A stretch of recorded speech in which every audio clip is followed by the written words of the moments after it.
Hi, everyone. I'm Susan Frank. I'm with the California Delivers campaign, which is a statewide coalition of organizations and businesses that are supporting clean energy policy in California. I want to welcome you all to here today.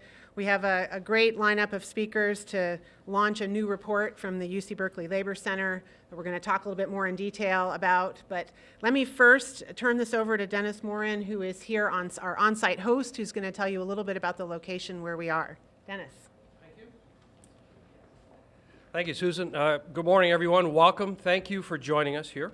Welcome to the IBEW NECA Training Center for our apprenticeship program and our pre-apprenticeship program and our journey level electrician program. Thanks for coming. First thing first, as in any construction site, is safety. Most of you came in through this front door, but if you should hear the emergency evacuation alarm, you got the front door here, and then there are side doors on each of these hallways, so if you need to exit, you can. But the most important safety consideration, of course, are the restrooms, and that's down on the corner here to the left. So please feel free if you need to. We do have some classes in session. We have two groups of apprentices here today, as well as one group of pre-apprentices. So we ask you to honor and respect their need to conduct the class. But other than that, you are most welcome to browse through the building anytime during the day that you're here, kick the tires, walk through the lab behind us. We're so glad you're here. Thank you for coming, and I'll get out of the way from the important speakers here, and I'll turn it back over to Susan. Great. Thanks, Dennis. So in terms of California's leadership on climate policy, one of the greatest leaders in California, we're very fortunate to be joined by here today. And Senate President Pro Tem Kevin de León is here, and he's going to take it from here and tell you a little bit more about why we're gathered. So, Senator. Thank you so very much. Thank you so very much. Thank you. Thank you so very much. Good morning. Muy buenos días to each and every one of you. Susan, thank you very much for what you do for California, for the environment, for working families. I also want to thank Dennis. Thank you very much for hosting this event, IBEW NECA facility here, training the new workers of tomorrow and today. I would just make one friendly suggestion or amendment. This is a beautiful neon sign here. I would actually post that neon sign outside so folks know we're actually, if your goal is to hide, you've done a really good thing here, you know. Let no one know we exist, you know. So, but I want to thank you very much for hosting this event here at this wonderful facility. I do want to mention too that we have a commissioner from CARB, former state senator, once a senator, always a senator, the former majority leader of the California State Senate, and a great champion here, and that is a member of CARB, that is Mr. Dean Flores. Mr. Dean Flores right here. Thank you so much for coming today. Clean energy is an economic success story here in California. Solar, wind, energy efficiency, and other clean power sources now collectively employ over 500,000 Californians. Now, I want to put this in context. That's more than all of our investor-owned utilities combined in California.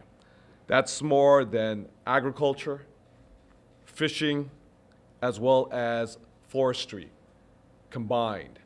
That is more than Hollywood film and TV combined. And I would know that because I was the chief negotiator for the Hollywood film and TV tax credit.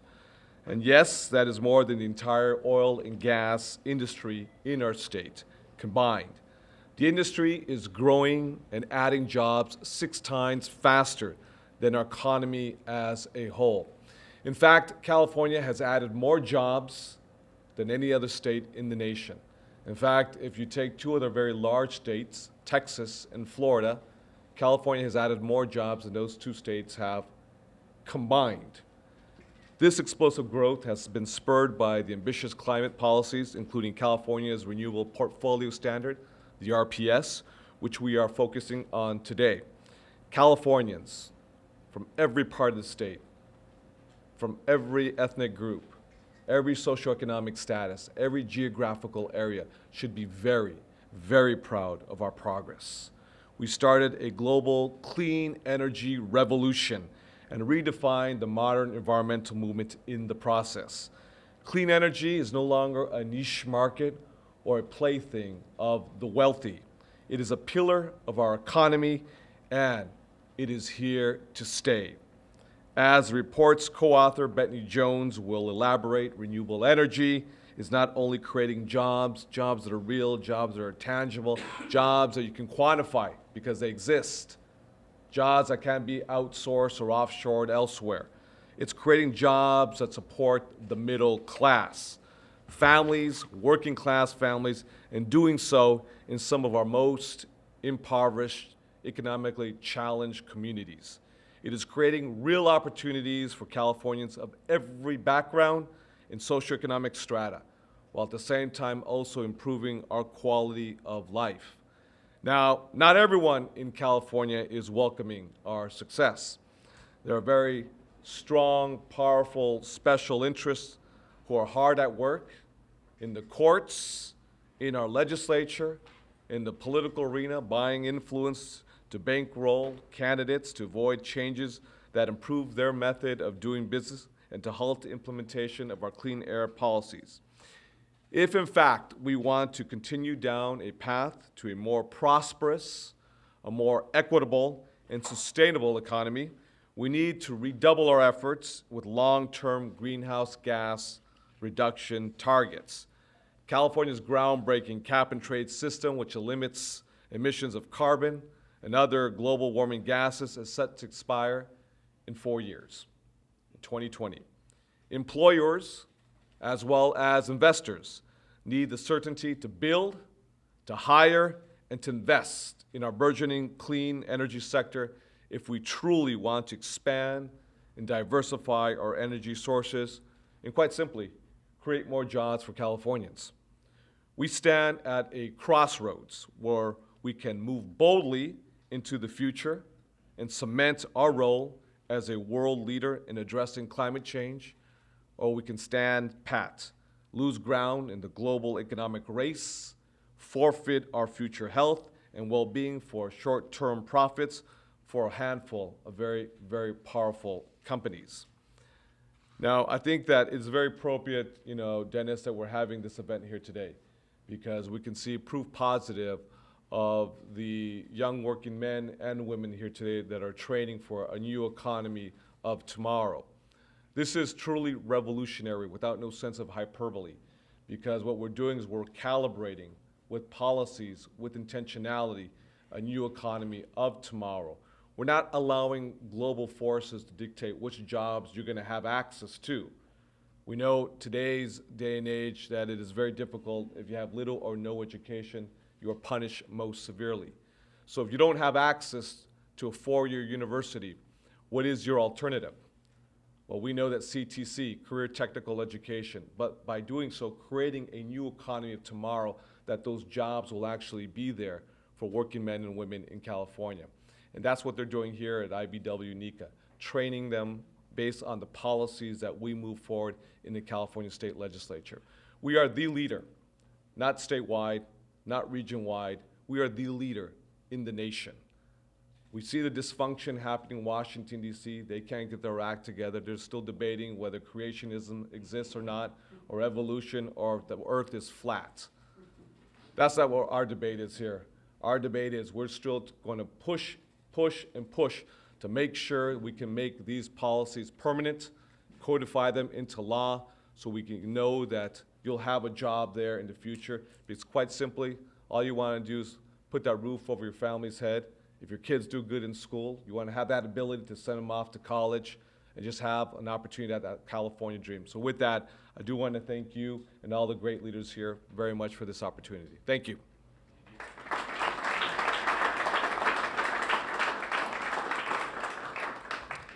So thank you, Senator. We are blessed with a tremendous amount of leadership in our legislature on clean energy and climate, but we really have a few standouts. Obviously, the pro tem is one of them, but the other one is standing right behind me to my left, Assemblymember Eduardo Garcia, who's going to speak next. Good morning. Buenos dias. It is great to be here, and thank you, Senator de León, pro tem. I was sharing with him or asking him if his ears were ringing yesterday. I was at the White House at a state legislative briefing, and there were about 30 legislators from throughout the country, and every time the White House wanted to make an example or a good example of policy that's being put forward, it was Senate Pro Tem de León on climate change, and Senate Pro Tem de León on gun violence, and Senate Pro Tem de León on healthcare for all. And so I was sharing with him what an honor it is to be able to share this space with him this morning. It's quite simple. The report highlights the significant amount of investment that has gone in to areas that are disproportionately economically distressed. I represent the 56th Assembly District, which some would say it's the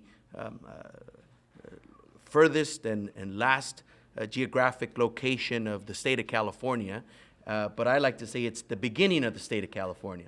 It is adjacent to the Mexican border of Mexicali, Baja California, and the border of Arizona. And it is a place that has chronically experienced unemployment rates up to 30% at times. And the fact is that this report highlights that the majority of economic investment has gone to these economically distressed communities throughout California. If it wasn't for our renewable energy and climate change policies in California, I can't imagine what the unemployment rates would be like in Imperial County. But we're focused today on making sure that we can stay the course. And I think this report reinforces the benefit that these policies have brought forward to California and to many Californians as we see here today. For us, it's extremely important that we keep the conversation moving forward this legislative session as we take a look at how to extend our programs and create and bring about the much needed predictability and stability to the market in order to continue the programs that are in place to benefit, again, our economically disadvantaged communities. This report is extremely important to dismay the naysayers, as the Senate Pro Tem has mentioned, because we continue to have a debate on whether or not these policies are bringing about the much needed investment, the innovation and technology that California is known for, and more importantly, the jobs that are much needed in many places throughout the state. I am here to make my commitment to this effort and ensure that not only in the 56th Assembly District we see these benefits flourishing, but throughout the entire state of California. People, working families, and people of color need to benefit from our policies, and this report is a reinforcement of that effort. So I want to thank the Senate Pro Tem for his leadership, and of course everyone who is here today working to make sure that our efforts are not in vain and that ultimately California continues to lead the way, as it was said yesterday at the White House. California is the leader when it comes to climate change and when it comes to renewable energy policies for the country. So thank you for allowing me to say a few words.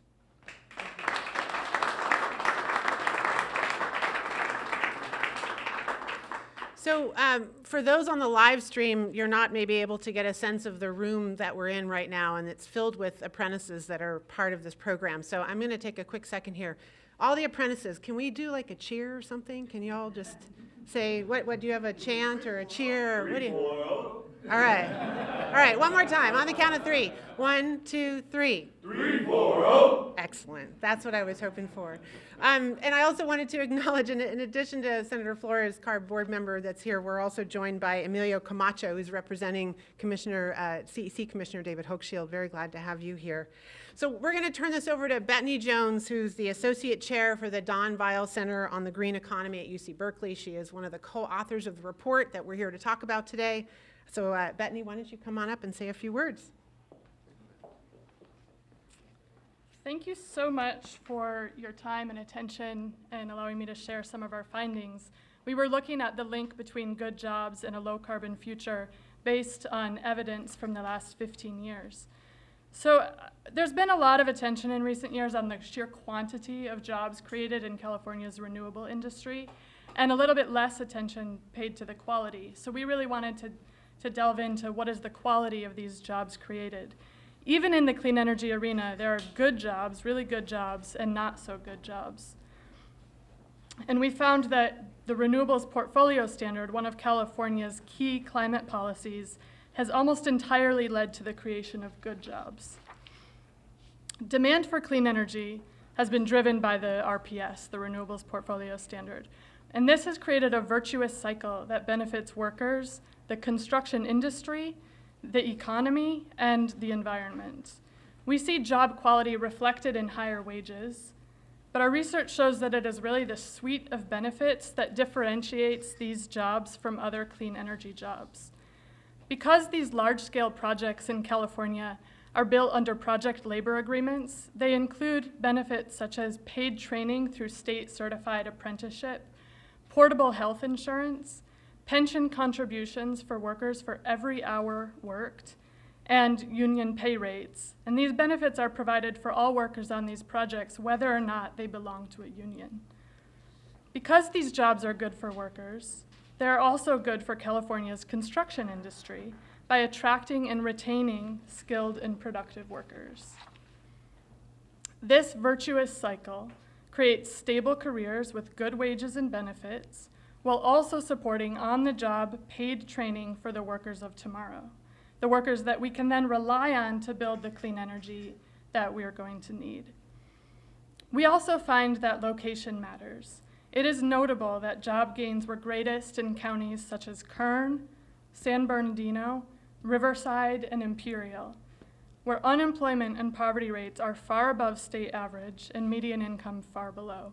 In fact, 65% of the direct construction jobs were created in the Imperial and the San Joaquin Valleys, regions that haven't seen a lot of economic growth. This job quality contrasts with clean energy jobs, both some in California, but also in other states. The not-so-good jobs are primarily non-union, with not only lower wages, but lacking the quality training and benefits that these workers get in California. And our report notes higher rates of worker injury and fatality under those conditions, which not only affects individual workers and their families, but also undermines the ability of the industry to attract the skilled workers for tomorrow. In contrast, in California, our research shows that with intention, we are creating good jobs in California. This strategy, this climate strategy, creates a win-win scenario.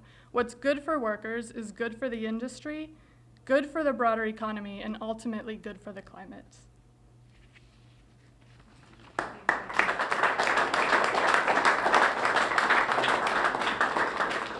Thank you, Bethany, and we'll have the chance to have questions in just a moment. We've got a couple more people to say a few more words. Jeremy Smith, who is the Deputy Legislative Director with the State Building and Construction Trades Council. Jeremy. Thank you. Good morning, everybody. Thank you. As she mentioned, my name is Jeremy Smith. I'm with the State Building and Construction Trades Council of California. We represent 400,000 construction workers in California who belong to local unions, a contingent of whom is in the room, so thank you guys for taking a break from your class today to be in here and hear these comments.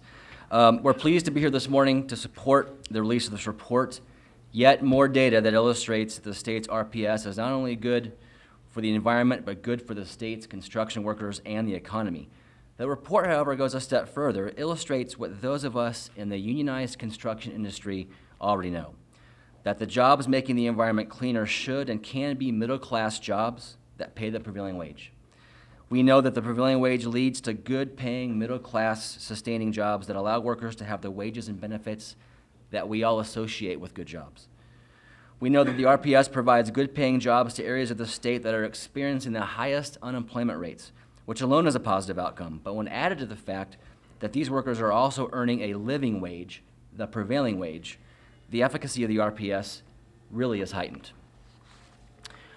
We know that the wages and benefits that these workers and all middle-class workers earn drives the economy of California forward. This robust economy in turn helps everyone and illustrates that we can save the environment and drive the economy simultaneously. And we know that the prevailing wage trains the next generation of workers with the apprenticeship component included in it. Goes back to take care of the workers that are being trained today and tomorrow. As the report shows, over 11,000 megawatts of new RPS-compliant generation capacity has been built since 2002. Proof that paying workers the middle class sustaining prevailing wage does not get in the way or impede the construction of critical new clean electrical generation capacity.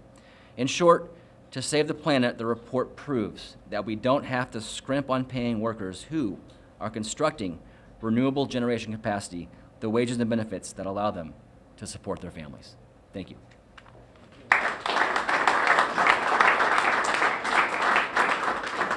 Thanks, Jeremy. And now we're going to hear from Parin Shah, who is the Senior Strategist with the Asian Pacific Environmental Network. Thanks, Susan. So I'm going to go right off script, off the bat. Just thinking about 15 years ago when I had hair, and I was working in San Francisco with Commissioner Hochschild, and we were trying to bring solar into San Francisco. And the media would talk about how solar, like solar panels, that's for hippies in Humboldt, right? And in 15 short years, we've gone from saying that a 3% RPS was going to tank our economy to the senator's leadership in pushing for 50% RPS through SB 350. It's a huge sea change, and just want to sort of acknowledge how far we've come as a leader globally and in the country. And there are a few certainties that that I think are really important to note. One, the sun shines. It does come up every day. It might be a little cloudy, but it does come up. There's always wind. Two, the RPS is good for the economy, as all the data is showing. Three, that unions are the providers of high road quality jobs, and the best examples are here at the locals like 340 or down in the Bay Area at 595, Local 11 in LA, and then operators in 3 doing great work, really innovating in terms of how do we sort of both cut carbon and enhance the quality of life for regular folk, for working folks. And as the report highlights, we've gone, in 5 to 6 years, we've got 1,700 apprenticeship slots that have opened up. And it's especially important, right, the apprenticeship piece. I was an immigrant kid, you know, we lived in housing projects, and we paid the bulk of the money that my folks made was for our utility bill, right? On average, 25 to 40% of low-income folks. These are folks that are living, 40% of the state of California's population are paying 25 to 40% for their utility bill, right? Most everybody else is paying anywhere from 3 to 5%. Apprenticeship programs, pre-apprenticeship programs pull folks out of poverty and towards prosperity. And you start to shrink that up so that you don't have to make the choice between, do I keep my lights on or do I feed my kid like a healthy lunch or give them breakfast, right? And the RPS is doing that. We're building wealth and growing a middle class. And it's because of leadership like Assemblymember Garcia, Senator de León, and those that came before them that have said, we can do this together. We can grow our economy, we can improve our environment, and we can create greater prosperity together. That we're here, and we're sort of the inevitable is here, that we'll get to 100% renewables in our lifetimes. And I just want to sort of acknowledge and thank the academics that sort of back that up, and the legislators and the union workers that are sort of building that future economy. Thanks for allowing me to be here.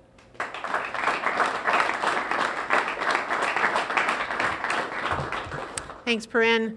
Last but not least, Manny Ecofield, come on up here. We're going to hear from Manny, who has some actual personal experience as a worker and an apprentice, who's going to tell us a little bit about his story. You're up. All right, thank you. My name is Elohim Ecofield. Most people call me Manuel. My journey here with the locals started not too long ago. I was in class going through American River, and I was asked about the CW program here at the local by Ken Alexander, excuse me. He told me to talk to Rusty. I talked to Rusty. They put me to work immediately. Immediately, I started working at the California Teachers Association in Stockton. I went on to a solar job over at Target on 65th off the I-80. My knowledge within the local has grown a lot. I came in with no knowledge. Now I have a lot. I feel my learning curve at the age that I am now is growing even further. I can't give enough credit to the union for giving me the opportunity. Before, it was temp company after temp company, low-end jobs, jobs where I was going nowhere. I went to school, I went to college, found out that the things that I wanted to do weren't exactly what I wanted to do. But being here, I have a brotherhood of people that I surround myself with. I can ask questions with my other apprentices. They help me all the time. The instructors are great. And this local has enabled my family to grow out of an apartment and into a home. So I'd like to thank you guys for that. And that's all I had to say. Thanks, Manny.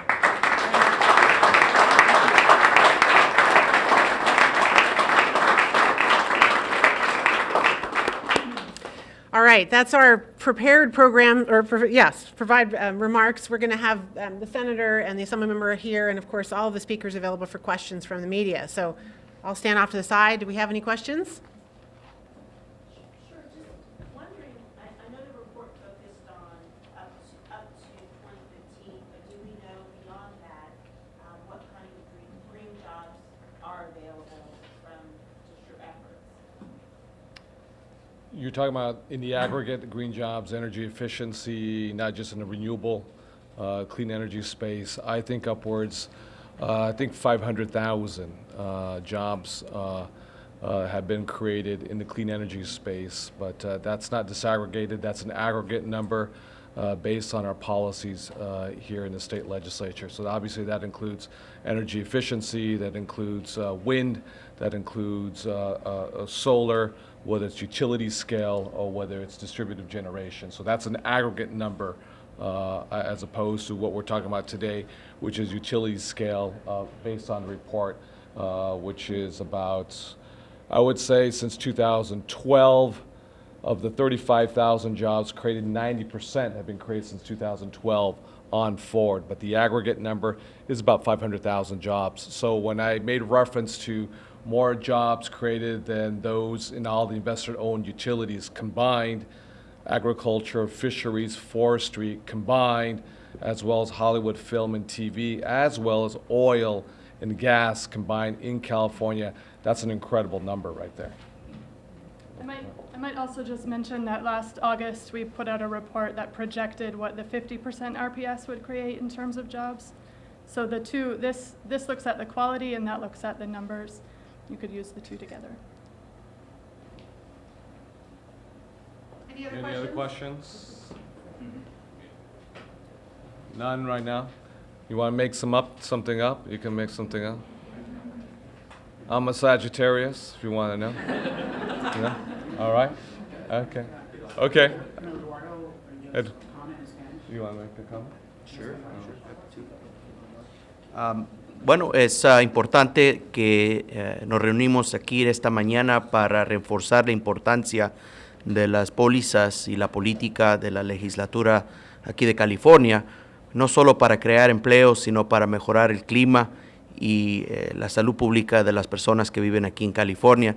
Este reporte es un refuerzo de los números de empleos que se han creado por parte de esta política legislativa, cerca de 500,000 trabajos. Estamos aquí en este centro de entrenamiento que es un ejemplo perfecto de lo que ha estimulado las pólizas de la legislatura estatal.